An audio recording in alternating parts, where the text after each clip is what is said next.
Hello everyone, welcome to Palabra por Día, where we learn a new Spanish word every day. The word of the day is ir. Ir is a verb which means to go. Conjugación.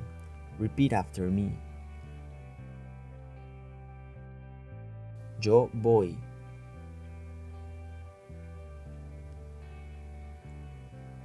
Tú vas. Él va. Usted va. Nosotros vamos. Ellos van.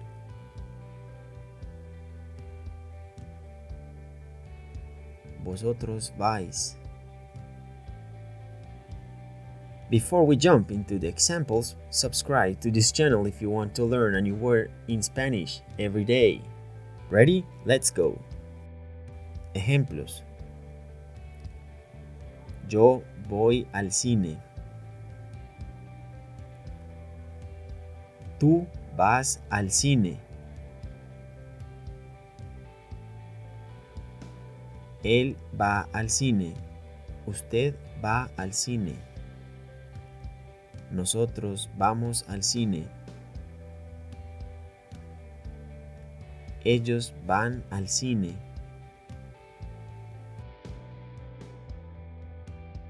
Do you have any questions? Hit me in the comments and I'll answer. Subscribe if you want to easily learn a new Spanish word every day. Mark my words, you won't regret it. See you in the next video. Bye.